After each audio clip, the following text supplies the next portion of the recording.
Hi everyone! Samahan niyo ako mag-jogging sa park na may maraming sakura o cherry blossoms.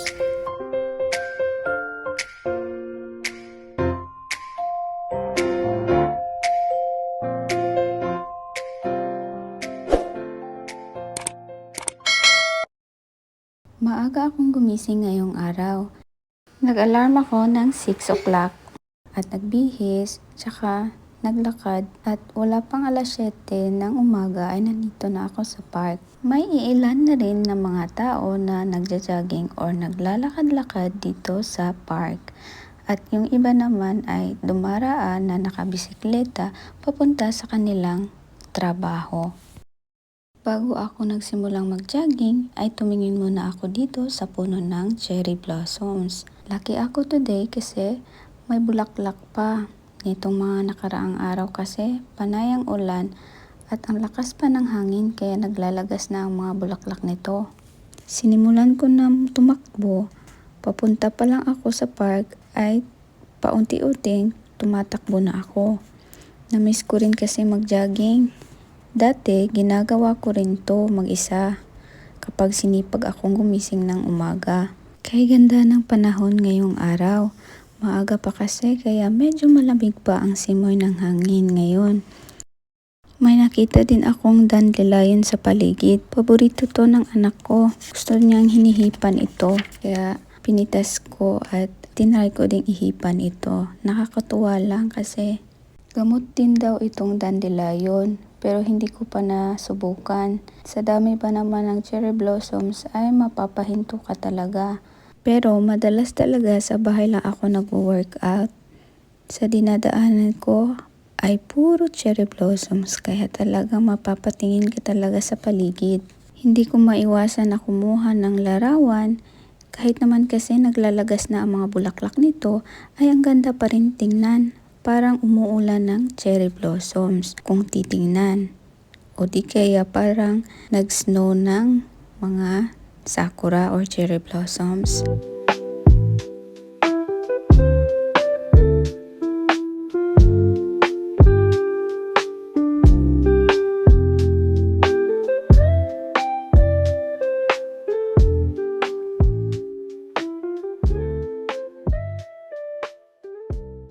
Pagkatapos kong umikot ay huminto muna ako sa may maliliit na cherry blossoms.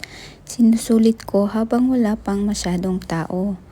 Ang ganda nga kasi ang liliit lang ng mga puno nito. Kaya kahit umupo man ako ay abot ko pa rin yung mga bulaklak nito. Kay lawak ng park kaya marami kang pwedeng gawin dito. Hindi lang pag-iihersisyo, picnic o paglalaro ng mga bata sa playground.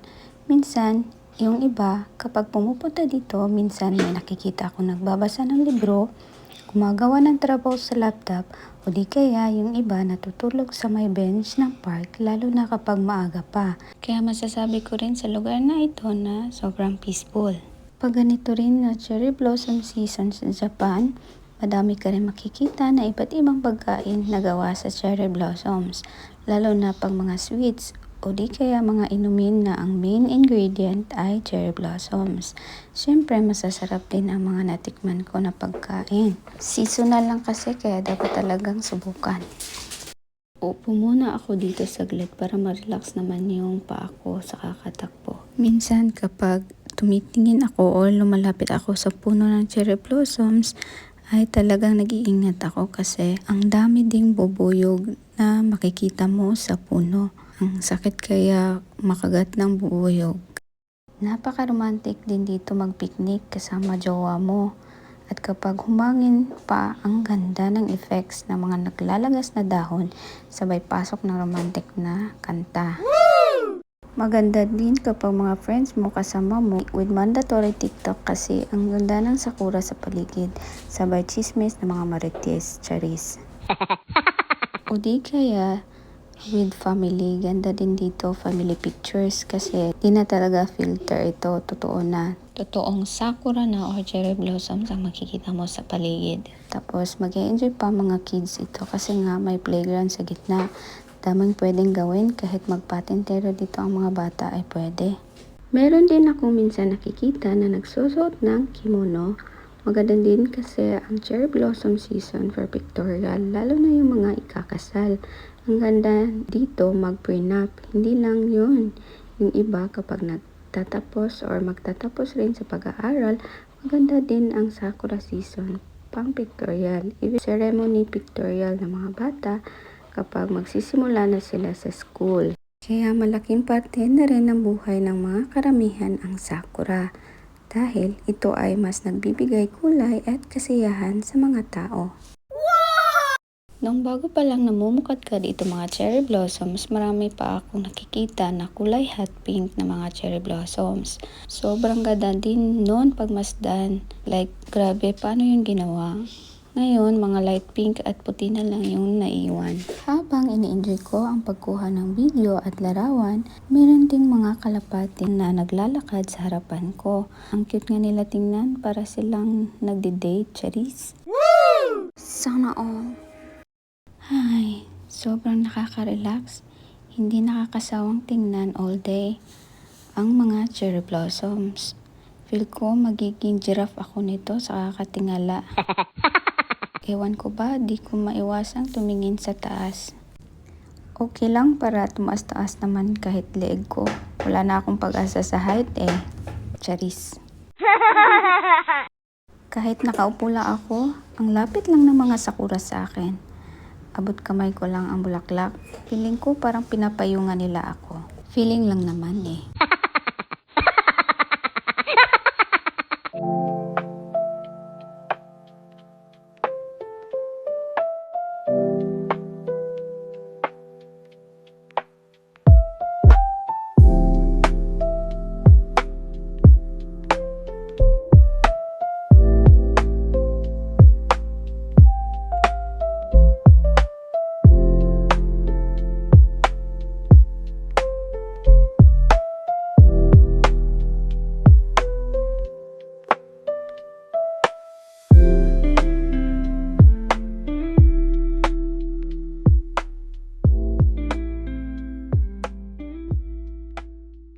Pagkatapos ay nagsimula na akong mag-jogging ulit.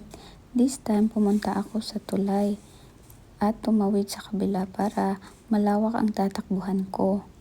Let's go. Ang klima ay unti-unti nang umiinit, siguro mga 7:45 a.m. ng umaga na ito.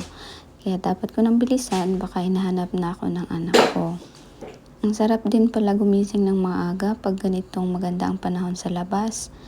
Kasi nitong mga nakaraan, nagigising na lang kasi ako ng maaga pag gusto kong magbanyo, charis. May mga malalaking puno din ng cherry blossoms na malapit sa tulay. Oh my God. Natutuwa nga ako tingnan itong ibon.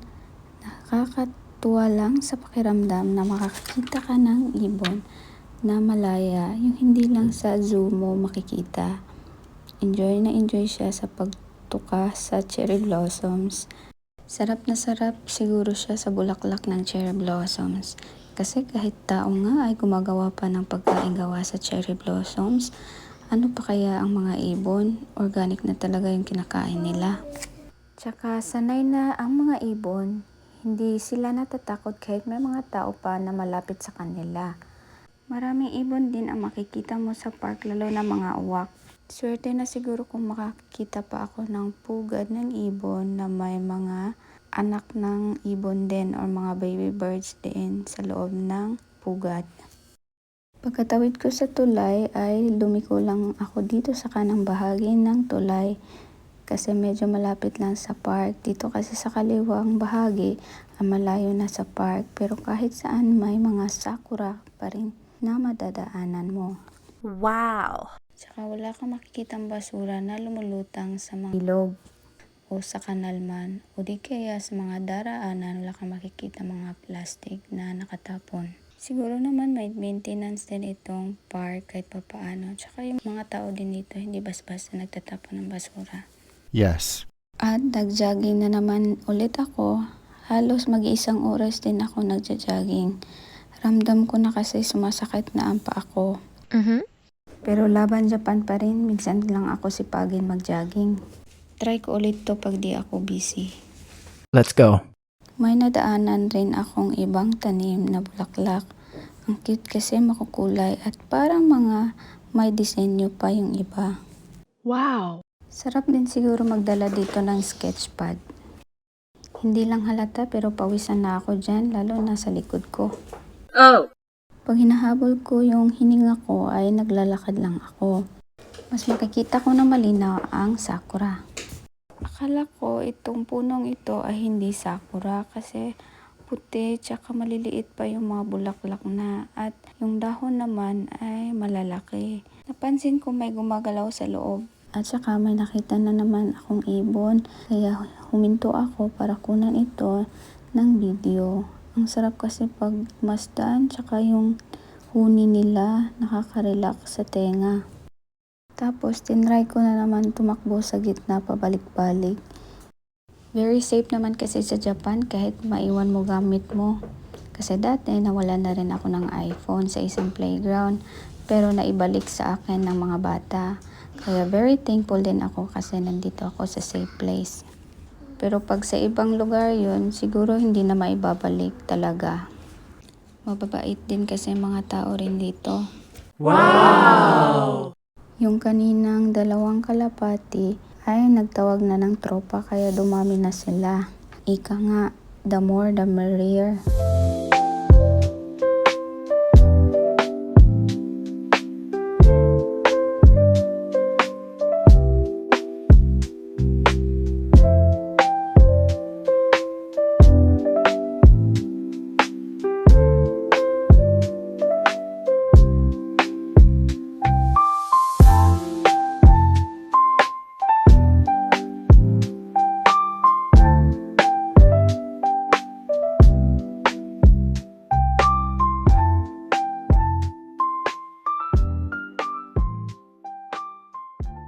Buhay na buhay pa ang bulaklak ng sakura sa punong ito. Una kasi, medyo puti pa yung kulay. Naging light pink na rin ang bulaklak na ito. Pag masyadong mainit ang panahon, nalalanta rin kasi ang iba. Ang bango amoy-amoyin ng sakura. Dito kasi sa Japan, bawal kasi pitasin. Iniingatan at inaalagaan nila ito. Kaya ang gaganda ng mga park nila dito sa Japan. Nitong mga nakaraan, maraming nagpipiknik. Weekdays kasi ngayon. Pag Sunday, dito maraming tao. Pati na mga bata kasi may playground din dito. Nakaramdam na ako ng pagod sa mga paa ko. Kaya naglalakad na lang ako paikot. Kahit yung iba din na nag-i-ehersisyo dito ay naglalakad-lakad lang din. Lalo na yung may edad na rin. Mas madami akong nakitang mga medyo may edad na rin. Walang masyadong bata. Siguro halos ay nasa paaralan ngayon.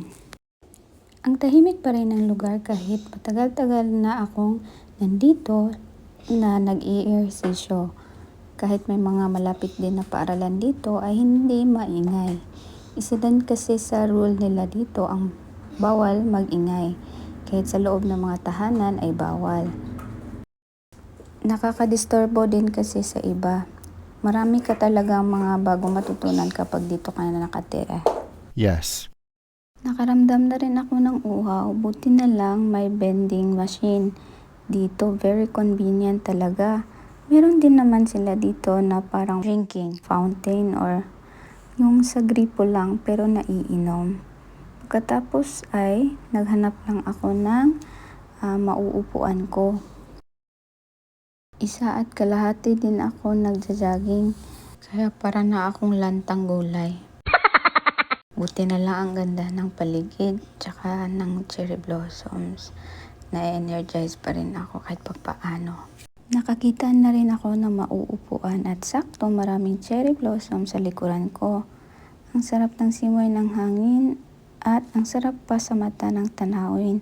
Buti na lang talaga di ako sinumpong ng pollen allergy ngayong araw. Pati yun nakikisama. Ang galing. Sana everyday makisama para di na ako bahing ng bahing.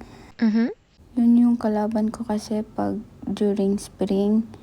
Kasi talagang namumula yung mata ko. Tsaka hindi pwedeng hindi lagyan ng eye drops at uminom ng gamot para doon sa pollen allergy. Yes. O siya, hanggang dito na lang muna for today's vlog. Sana nagandahan din kayo sa mga cherry blossoms na pinakita ko.